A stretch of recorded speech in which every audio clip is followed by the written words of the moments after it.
आजको क्लासमा म चाहिँ अलिकति फरक विषयवस्तु तिमीहरूलाई सिकाउन गइरहेको छु।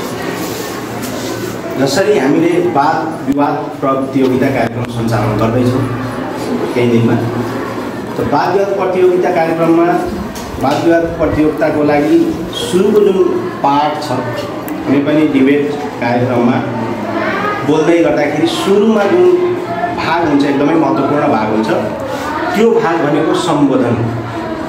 र आज म तिमीहरूलाई वाद विवाद प्रतियोगितामा प्रयोग गरिने सम्बोधनवाला जुन भाग छ त्यसलाई कसरी अलिकति फरक तरिकाले सम्बोधन गर्न सकिन्छ, अरूभन्दा अलिकति कसरी फरक तरिकाले प्रस्तुत गर्न सकिन्छ, त्यो बारेमा हल्कामा आज चर्चा गर्दैछु। त सबभन्दा पहिला त सम्बोधन भनेको यो किन गरिन्छ भन्ने कुरा हामीले बुझ्नुपर्छ। सम्बोधनको मिनिङ के हुन्छ भन्दा कुनै पनि व्यक्ति हुन्छ, गेस्टहरू हुन्छ, उहाँहरूलाई बोलाउन, उहाँहरूलाई जनाउनको लागि उहाँहरूको प्रति देखाइने एउटा आदर, एउटा सत्कार, एउटा शिष्टाचार, एउटा उहाँहरूलाई देखाउने, उहाँप्रति देखाउने एउटा शैली हो सम्बोधन गरेर। यो किन गरिन्छ भन्दा मानौ तिमी कुनै शीर्षकमा बोल्न गइरहेको छ, तर त्यो शीर्षक तिमीले कसलाई सुनाउन चाहिरहेको छ, तिमीले कसलाई ध्यान आकर्षण गराउन चाहिरहेको छ हो, उहाँहरूलाई के गर्नुपर्छ भन्दा एउटा सम्मान, एउटा आदरपूर्वक एउटा के गर्नुपर्छ, सुरुमा एउटा सम्बोधन टाइपको गर्नुपर्छ। त्यो हो सम्बोधन। यो कारणले गरिन्छ।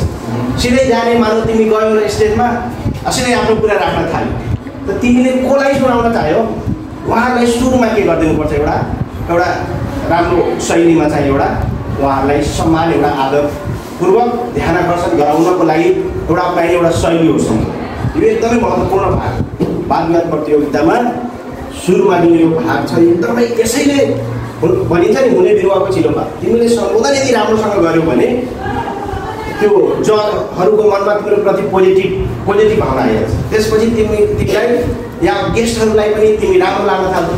त्यसपछि मार्किङ गर्दाखेरि पनि अलिअलि केही न केही इम्प्रेस उहाँहरू हुने। त्यसैले सम्बोधनलाई अब पुराना सम्बोधनहरू धेरै शैलीहरू छन्, धेरै मोडेलहरू छ। त्योभन्दा अलिकति फरक कसरी गर्ने, अन्य विद्यार्थीबाट कसरी फरक सम्बोधन गर्ने, त्यो हिसाबले मैले एउटा यहाँनिर तिमीहरूलाई लेखिदिएको छु।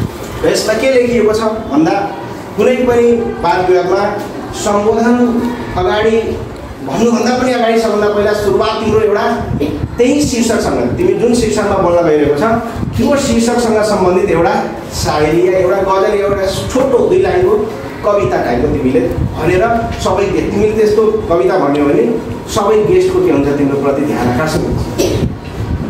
त तिमीले के गर्ने, सम्बोधन गर्नुभन्दा अगाडि पनि के गर्ने, एउटा सानो 2 लाइनको कविता या गजल टाइपको सुरुमा भनिदिनु। त्यसपछि चाहिँ सम्बोधन सुरु हुन्छ। र सम्बोधनमा के हुन्छ भन्दा कतिपयले के गर्छ, डाइरेक्ट आउँछ र सभाध्यक्षलाई सम्बोधन गरेर अगाडि बढ्छ। तर त्योभन्दा पनि अगाडि हामीले के गरिदिनुपर्छ, आउने बित्तिकै जब 2 लाइनको गजल भनिसकेपछि कार्यक्रम जुन सञ्चालक हुनुहुन्छ, कार्यक्रम सञ्चालकलाई तिमीले धन्यवाद दिनुपर्छ। सर हुनुहुन्छ कि होइन अन्य व्यक्ति छ, जस्तै हाम्रो स्कुलमा हुँदै छ भने कार्यक्रम हुँदैछ भन्दा हाम्रो सर हुनुहुन्छ कार्यक्रम सञ्चालक, हामीले के भनिदिनुपर्छ, धन्यवाद कार्यक्रम सञ्चालक गुरुलाई। नर्मली धन्यवाद, यहाँ मैले एउटा शब्द थपेको छु, धन्यवाद कुशल कार्यक्रम सञ्चालक गुरुलाई। नर्मली हामीले पनि भन्न सक्छौँ धन्यवाद कार्यक्रम सञ्चालक ज्यू या कार्यक्रम सञ्चालक गुरु। यसरी एउटा शब्द थपिसकेपछि त्यसपछि पहिलो सम्बोधन कसलाई गरिन्छ भने कार्यक्रमको सभाध्यक्ष, कार्यक्रमको अध्यक्ष। यो जुन पनि कार्यक्रम हुन्छ, वाद विवाद कार्यक्रम भइरहेको छ भने त्यो कार्यक्रमको अध्यक्षता कसले गरिरहनु भएको छ, उहाँलाई सम्बोधन गरिन्छ। यहाँ के लेखिएको छ, आदरणीय आजको यस कार्यक्रमको सभाध्यक्ष महोदय पहिलो भयो। दोस्रोमा सभाध्यक्ष महोदय, पछि के हुन्छ, प्रमुख अतिथि। र प्रमुख अतिथिज्यू आउनु भएको छ भने उहाँलाई पनि प्रमुख अतिथिज्यू या आफ्नो समयको व्यस्तताका कारण पनि हाम्रो कार्यक्रमलाई सभ्य भव्य बनाउनको लागि पाउनुभएका हाम्रा यस कार्यक्रमका प्रमुख अतिथिज्यू यसरी पनि भन्न सकिन्छ। प्रमुख अतिथिज्यू पछि यदि विशेष अतिथि पनि आउनु भएको छ भने विशेष अतिथिज्यू भन्ने, अन्य अतिथिज्यू पनि आउनु भएको हुन्छ त मञ्चमा आसीन अन्य अतिथि सम्पूर्ण अतिथिज्यूहरू।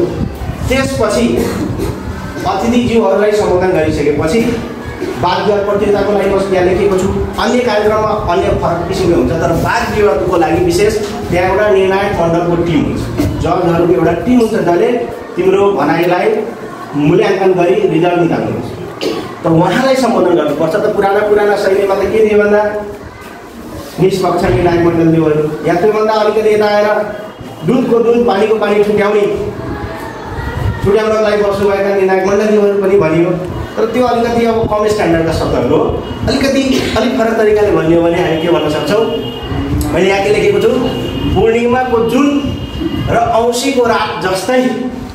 पूर्णिमाको जुन हुन्छ नि उज्यालो हुन्छ, औँसीको अँध्यारो हुन्छ।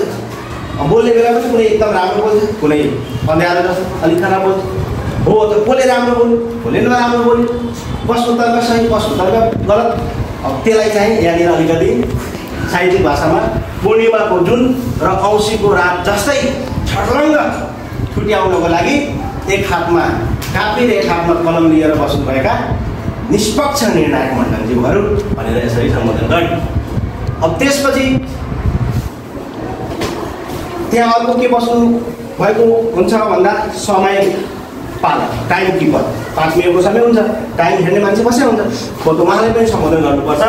त अब नर्मली समय पालकज्यू या टाइम किपरज्यू भन्न पनि पाइयो। नभए अलिकति राम्रो तरिकाले भन्यो भने के लेखिएको छ यहाँ, मलाई समयको महत्त्व बुझाउन बस्नुभएका समय पालकज्यू। ओके, अलिकति थपेर। अब त्यसपछि हाम्रा शिक्षक सर गुरुवर्गहरू पनि बस्नुभएको हुन्छ। त्यसैले के गर्ने, सम्माननीय शिक्षकज्यू, शिक्षकगण, आदरणीय गुरुवर्ग, शिक्षकलाई सम्बोधन भयो। त्यसपछि शिक्षकगणहरूलाई भइसकेपछि अब त्यहाँ कम्पिटिसनमा भाग लिन आएका विद्यार्थीहरू हुन्छ, कम्पिटिटरहरू। ओके, त त्यसलाई अब सिधै प्रतिस्पर्धी एवं अप्रतिस्पर्धी मित्रहरू भन्नुभन्दा हामी के यहाँ अलिकति राम्रो तरिकाले भन्छौँ, गलामा विजयको माला पहिरन, निधारमा विजयको टीका थाप्न आतुर भएर बस्नुभएका हाम्रा प्रतिस्पर्धी मित्रहरू भनेर यसरी हामी भन्न सक्छौँ। त्यसपछि अन्य मित्र पनि छ, सबै त भाग लिन आएको छैन, कोही त हेर्न पनि साथीहरू आएको छ, उनीहरूलाई अप्रतिस्पर्धी मित्रहरू पनि भन्न पायो, अन्य साथीहरू पनि भन्न पायो। त्यसपछि मानव गाउँघरका अन्य महानुभाव पनि आएको हुन्छ, उहाँहरूलाई के भन्न पाइयो कि जस्तै मलाई चाहिँ ताली बजाएर हौसला प्रदान गर्नको लागि बस्नुभएका सम्पूर्ण महानुभावहरूमा म चाहिँ अब यहाँ स्कुलमा अब हाउसवाइफ भइरहेको छ, मानव म रेड हाउसबाट कक्षा 8मा अध्ययनरत छात्र, आफ्नो नाम दिने, आफ्नो नाम यहाँ लेख्ने, मानव यहाँ मैले दिएको छु सर्वोदरामको तर्फबाट स्वीकार्नुहोस्, सम्पूर्णमा कोटि कोटि नमस्कार भनेर यतिको पाठ। यतिको पाठ भनिसकेपछि त्यसपछि के गर्नुपर्छ भन्दा यो कार्यक्रम कुन मितिमा हुँदैछ, आयोजक को हो, आयोजकलाई पनि हामीले धन्यवाद दिनुपर्ने हुन्छ। र त्यसपछि हामीले यहाँ के जोड्नुपर्छ, यहाँ आज मिति 2082 साल कार्तिक, अब जति गते हो, मानव 21 गते हुँदैछ कार्यक्रम भने कार्तिक 21 गते यस श्री आफ्नो स्कुल कहाँ कार्यक्रम हुँदैछ, यो स्कुलको नाम यस श्री नेपाल राष्ट्रिय माध्यमिक विद्यालय बस्टिलवाद्वारा आयोजित हाउसवाइफ सदन स्तरीय वाद विवाद प्रतियोगितामा आफ्ना महत्त्वपूर्ण विचारहरू राख्नको लागि अवसर प्रदान गर्नुहुने आयोजक टिमप्रति म हार्दिक आभार, हार्दिक कृतज्ञता प्रकट गर्न चाहन्छु भनेर आयोजकलाई धन्यवाद दिए। आयोजकलाई धन्यवाद दिइसकेपछि अब त यो लगभग 50 सेकेन्ड जति भइसक्यो हुन्छ यति बोल्दा, तिमीलाई त यो खाली सम्बोधन गर्नु छैन, विषयवस्तुमा जानु छ। त्यसैले के गर्नुपर्छ त्यहाँ त्यसपछि अब भने ढिला नगरिकन आजको वाद विवादको शीर्षक, जसरी तिमीहरूलाई हामीले शीर्षक दिएका छौँ, के शीर्षक छ भन्दा मोबाइल विद्यार्थीको साथीयोगी दुश्मन। मोबाइल विद्यार्थीको साथीयोगी दुश्मन भनेर हामीले शीर्षक दिएका छौँ तिमीहरूलाई। त कसैले मोबाइल विद्यार्थीको साथी हो भन्ने पक्षमा बोल्छ, कसैले होइन मोबाइल विद्यार्थीको दुश्मन हो भन्ने पक्षबाट बोल्छ। त मानौ तिमीले मोबाइल विद्यार्थीको साथीबाट बोल्न गइरहेको छ, यहाँ के भन्नुपर्छ, अब भने म ढिला नगरिकन आजको वाद विवादको शीर्षक मोबाइल विद्यार्थीको साथी वा दुश्मन भन्नेमा म चाहिँ मोबाइल विद्यार्थीको दुश्मन हो भन्ने पक्षमा लाग्यो। मैले दिएको छु, कसैले साथी छ भने साथी हो भन्ने पक्षमा, या दुश्मनबाट बोलिरहेको छ भने दुश्मन हो भन्ने पक्षमा म आफ्नो भनाइहरू राख्न गइरहेको छु। राख्न गइरहेको छु होइन, राख्नको लागि अब कोहीले भनिदिन्छ म आफ्नो के अरे मोबाइल विद्यार्थीको दुश्मन हो भन्ने पक्षमा आफ्नो भनाइ राख्न गइरहेको छु डाइरेक्ट भनिदिन्छ। तर तिमीहरूले त्यस्तो गर्दैनौ, तिमीहरूले के गर्छौ, मोबाइल विद्यार्थीको दुश्मन हो भन्ने पक्षमा आफ्नो भनाइ राख्न सभाध्यक्षबाट अनुमति चाहन्छु। कार्यक्रमको जुन सभाध्यक्ष हुनुहुन्छ नि उहाँतिर हेरेर सभाध्यक्षबाट अनुमति चाहन्छु भनेर यसरी उहाँतिर हेरेर यसरी भन्दै गर्दा उहाँले अनुमति छ भनिदिनुहुन्छ या टाउको यसो हराउँदाखेरि बुझ्नुपर्छ कि उहाँले अनुमति दिनु। उहाँले अनुमति दिइसकेपछि बल्ल अब विषयवस्तुमा प्रवेश गर्ने। तिमीले मोबाइल विद्यार्थीको साथी भन्ने बोलिरहेको छ भने त्यो विषयवस्तुमा जाने, अब दुश्मन हो भने त्यो विषयवस्तुमा बोल्ने। तर बोल्दाखेरि के गर्नुपर्छ भन्दा हाम्रो बडी ल्याङ्ग्वेज चाहिँ हुनुपर्छ। खालि स्ट्यान्ड भएर सिधा यसरी बोल्दाखेरि त्यसलाई राम्रो भनेको तिमीले जुन कुरा मुखबाट निकालिरहेको छ त्यो कुरालाई एक्टिङ गर्दै अघि पनि मैले भने जस्तै हार्दिक नमस्कार गर्न मानु कसैले भने हार्दिक नमस्कार यसरी बोल्नुभन्दा हार्दिक नमस्कार गर्न यसरी बोल्नु राम्रो। अर्को कुरो तिमीले सम्बोधन गरिरहेको छ सभाध्यक्ष आदरणीय यस कार्यक्रमका सभाध्यक्ष त मानु तिमी यता हेरिरहेको आदरणीय यस कार्यक्रमका सभाध्यक्ष महोदय यो भन्नुभन्दा त जतातिर अध्यक्ष हुनुहुन्छ पहिल्यै चिनिहाल्ने, पहिल्यै सरहरूसँग सल्लाह गर्ने को हुनुहुन्छ अध्यक्ष। मानव हाम्रो कोही स्कुलमा हेड सर अध्यक्ष हुनुहुन्छ भने हेड सर त सबैजना त उता उहाँतिर फर्केर आदरणीय आजको यस कार्यक्रमको सभाध्यक्ष प्रमुख अतिथिज्यू होइन मेरा प्रतिस्पर्धी मित्रहरू यसरी जतातिर तिम्रो बोली गइरहेको छ उतातिर तिम्रो एक्टिङ यस प्रकारले यदि तिमीहरूले सम्बोधन गर्नेछौ र यो जुन टाइम छ हेर्दाखेरि धेरै ठुलो देखियो तर तिमीहरू अहिले पनि पढ म पनि पढिदिन्छु 1 मिनेटभित्र सकिँदो रहेछ। 1 मिनेटभित्र सम्बोधन सकिन्छ।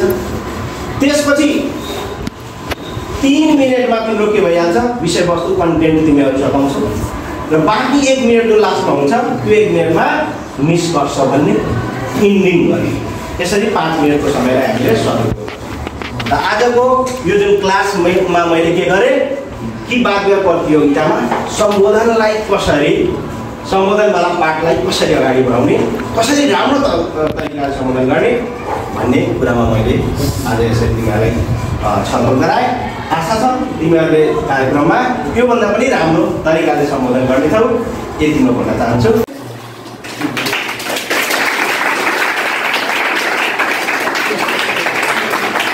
धन्यवाद।